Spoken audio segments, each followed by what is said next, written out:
también súper invitado un especialista, un psicólogo, Andrés Gamba, que viene a hablarnos también de los complejos. Bienvenido. ¿Cómo están? ¿Cómo Feliz va? Navidad, empecemos Lo de mismo, Juan. feliz Navidad. Feliz ¿Cómo Navidad, estás? Doc. ¿Cómo te ha ido? Doctor, comencemos. ¿Qué es un complejo? ¿Qué es un complejo? Bueno, quiero aclarar, quiero empezar por otro lado. ¿Qué no es un complejo? Ah, ok, me gusta. Porque nos pasa mucho que cuando hacemos ese tipo de información, la gente empieza a buscar personas que tengan complejo todo el tiempo o quién tiene la enfermedad. Yo siempre le digo a mis pacientes cuando trabajo con ellos que el deseo de quererse ver bien, el deseo de querer modificar alguna parte del cuerpo para estar más tranquilo, eso no es anormal. Eso está bien, porque es que a veces nos pasa que la persona dice, voy a empezar a madrugar porque quiero hacer ejercicio y bajar unos kilos, y le decimos, tienes un Complejo de gordo. complejo de Ah, gordo. no, tampoco. O la persona que dice, quiero ahorrar para fin de año y arreglarme la nariz, entonces tienes un complejo con la nariz. Entonces yo creo que el deseo de estar bien no está mal, o sea, eso es acuerdo. importante. No porque es un complejo. No es un No, complejo, exacto. o sea, Cuando decimos, yo ya tengo un complejo de gordo, de gorda, de que tengo las puchecas grandes, de que tengo la retaguardia, ¿cuándo se convierte en un complejo? bien. Como mi colega lo decía hace un momento, nosotros lo llamamos trastorno disfórico corporal, eso es importante, el nombre técnico, y cuando se vuelve, digamos, un trastorno o un complejo, cuando la preocupación ya se vuelve excesiva. Es decir, cuando la persona, a mí me gusta mucho una palabra y es felicidad, y es cuando la persona deja de estar feliz por estar pensando todo el tiempo en el trastorno. Es decir, cuando el niño ya no quiere ir al colegio porque tiene temas de acné, cuando la persona no quiere destacarse en el trabajo porque hay algo de su cuerpo que no le llama la atención, cuando todo el tiempo está hablando de ese complejo, yo creo que ahí sí hay que prender las alarmas y empezar a ver qué está sucediendo. ¿Quiénes somos más acomplejados, los hombres o las mujeres? Mira, muy interesante eso que dices. Gracias, Hemos hecho... está conectada. Siempre. Hemos hecho muchas investigaciones sobre quiénes, digamos, pueden tener mayor número de complejos y hemos encontrado que tanto hombres como mujeres, ¿sí? Ahí son por igual. Ahora, los hombres nos acomplejamos más por algunas cosas de nuestro cuerpo y las mujeres otras. ¿Cómo ¿Bien? qué? Yo dije esta mañana, todos me hicieron un bullying aquí loco, porque una ¿Por qué? sexóloga una vez me dijo que el mayor complejo de un hombre es el tamaño de su miembro, porque si dije pipí, entonces... Ya dijo, ya dijo. ¿Es esto cierto? Yo ¿Su sabía que me genitalidad? ibas a preguntar algo ¿Su por ahí. genitalidad? Sí, obvio, los genitales digamos que hacen parte de eso, pero generalmente lo que más complejo genera es lo que está más visible en el Lo que tema sobresale, social, lo que sobresale. Entonces mira que encontramos que lo que mayor complejo genera, tanto en hombres como en mujeres, y ya hago la aclaración, lo que más complejo genera es la piel. ¿Sí? Todo lo relacionado con la piel. Mira que el tono de la piel, ¿sí? Es algo que nos llama mucho la atención. Luego el tema del acné, temas de dermatología y algunos tipos de Arrugas. cicatrices, arrugas. O sea, lo que está relacionado con la piel es, digamos que lo que está en el top, el número uno en temas clínicos. En segundo lugar, el rostro, pero mira que en el rostro lo que más llama la atención es el tema de la nariz. La nariz. Muchas personas acomplejadas con el tema de la nariz. Y luego en el cuerpo, pues temas de talla, de peso, digamos que están ahí dentro de lo más frecuente. En el caso de los hombres, y me gustó porque esta mañana los escuchaba y, o sea, parece que conocieran de todas las investigaciones que hemos hecho.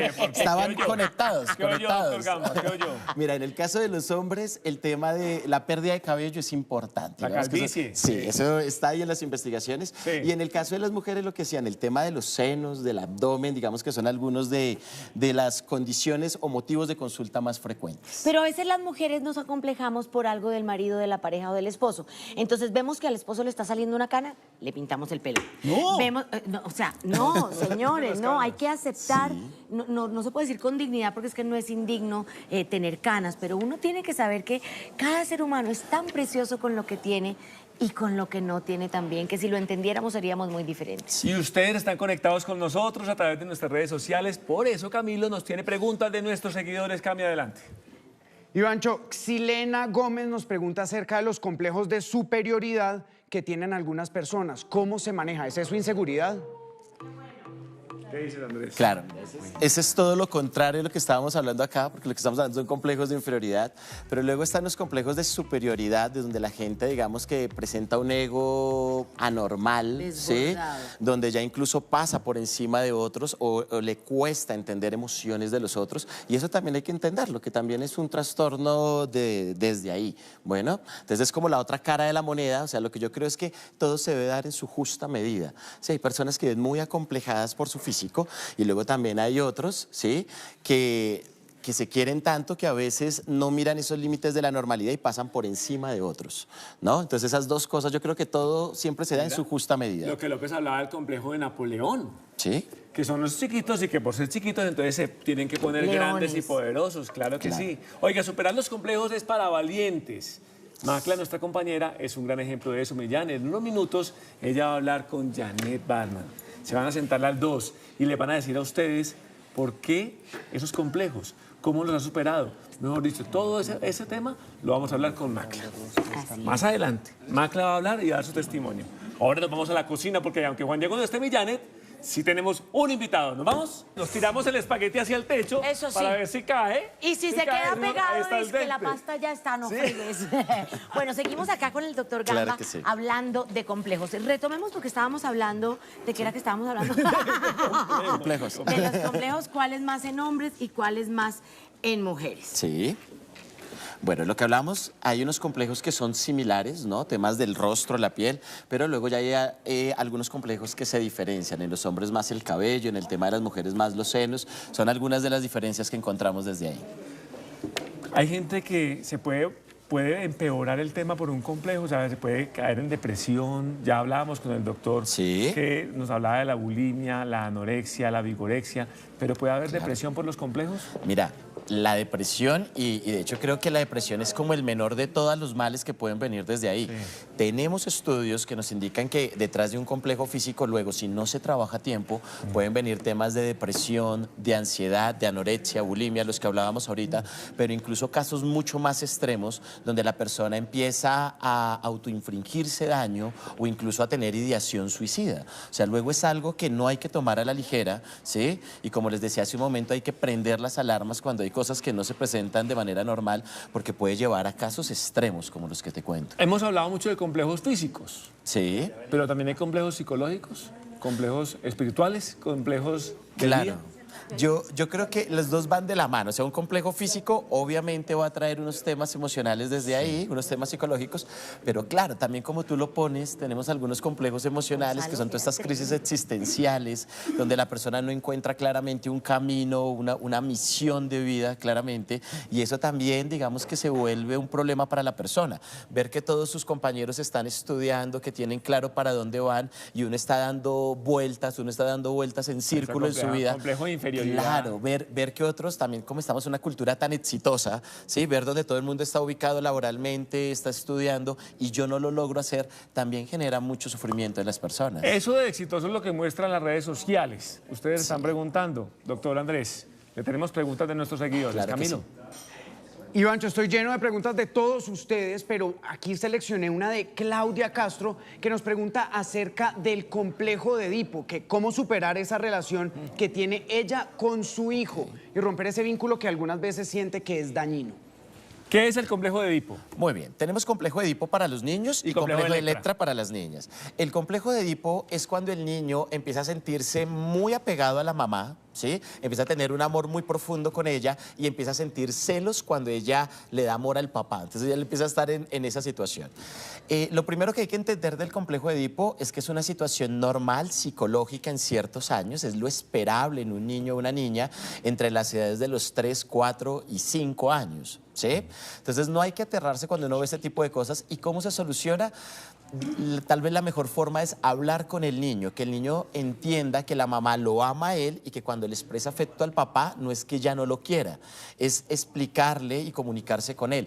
A veces no ayuda que las mamás cuando ven esto lo que hacen es sobrevolcar la atención al niño, darle más atención de lo normal. Eso lo que hace es que el niño se apegue más a ella y luego le cueste tener esos temas de libertad e individuación. Pero es lo esperable en algunos años. Andrés, ¿pero ese complejo de Edipo se manifiesta del hijo a la mamá o también de la mamá al hijo? En ocasiones se presenta en doble vía, ¿sí? Ah, ok. Entonces, el niño que se enamora Pero profundamente ojo, de que la también mamá... hay grandes que tienen complejo de Edipo. Sí, por eso te decía... Problemas con las esposas, Sí, por eso, ¿no? Tal cual. Por eso te decía, hay unas edades esperables, 4, 5, 6 años, yo espero encontrarlo en un niño, pero que luego de los 6 años al niño le cueste desprenderse de la mamá todo el tiempo, de que cuando se desconecta de la mamá presenta ya un llorar intensamente, sufrir. Hay cosas que luego toca empezar a ver porque incluso se pueden arrastrar a edades adultas. Camilo. Mire, Lucía Castro nos está preguntando acerca que ella siente que todo el tiempo necesita que le den afecto, que ella siente que nadie la quiere. ¿Cómo manejar ese complejo? Ella tiene un complejo de que no la quieren. ¿Puede existir esto? Sí. Mira, yo creo que este es uno de los grandes problemas que tenemos en la sociedad moderna y es que hemos decidido dejarle la tranquilidad a los otros y mi felicidad en los otros. Entonces, yo no estoy bien si es otro el que me dice si estoy bonito o no. No soy yo el que lo decide si no es otro. Yo no estoy bien si no es el otro el que me escribe a cierta Eso hora. es un complejo terrible. Esas cosas a mí me Depender de la preocupan. opinión de los demás. Sí, entonces yo creo que de las cosas que uno debe empezar a desarrollar es ese amor propio. Hay una frase que a mí me gusta, ahora se me escapa quién es el autor, pero hay una frase que a mí me encanta, que dice, uno no tiene la culpa de la cara que tiene, pero uno sí tiene la culpa de la cara que pone. Es decir, nosotros todos tenemos un cuerpo y hay que aprender a vivir con ese cuerpo.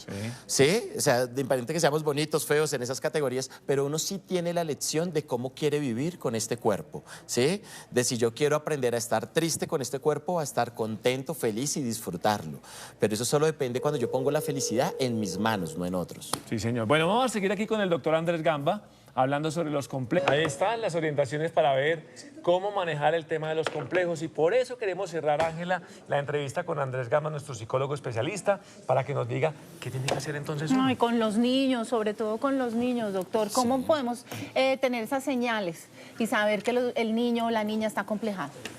Bueno, lo que les contaba hace un momento, importante cuando el niño todo el tiempo está hablando de alguna condición de su cuerpo y nos está contando que se están burlando de él, que están haciendo algún tipo de bullying en el colegio, ese tipo de cosas no se pueden dejar pasar, hay que estar muy atento desde ahí. ¿Qué tipos de complejos extraños existen y que los niños, digamos, se vean afectados por ellos? No simplemente hablemos de vanidad, de parte física, de orejas, de altura, sino que otra cosa rara existe. Lo que hablaban hace un momento, temas de introversión es muy frecuente en los niños porque yo pienso, en mi época ser tímido era un rasgo de personalidad, ahora parece que ser tímido es un trastorno o está mal en los colegios, ¿sí? Entonces muchos niños a veces se cuestionan porque no es el niño líder, no es el niño extrovertido, no se destaca con nosotros. Entonces ese tipo de cosas yo creo que hay que empezar a trabajarlas mucho en el colegio, entender que hay diferentes tipos de personas y aprender a aceptarnos desde ahí. Y eso es lo que debemos hacer nosotros como padres, empezar como a hablarles así. Mi amor, sí, eres gordito, vamos a ver qué podemos hacer al respecto, pero tú eres gordito, tu hermano es flaco, el uno es negro, el otro es blanco, el otro es alto. Como empezar a marcarles que somos, o sea, diferentes, pero somos iguales los seres humanos. Tal cual. Yo Pero creo que somos que diferentes. ese tema de hablar en las casas, ¿no? Informarle al niño que existe la diferencia es importante. Yo hace un momento estaba pensando qué palabra decir cuando me refiero a cómo es el contexto social, pero tú dijiste algo, yo quería decir algo más bajo, pero tú dijiste una palabra fuerte y creo que esa es la mejor. ¿Cuál? El contexto es cruel. ¿Sí? Además, creo que es algo que tenemos que empezar a trabajar como cultura. Somos muy crueles en los chistes, en los comentarios, ¿sí? Y también hay que empezar a formar al niño en ese tipo de cosas, ¿sí? Porque a veces lo que hacemos es crear una burbuja en la casa, no hablar de esos temas, ¿sí?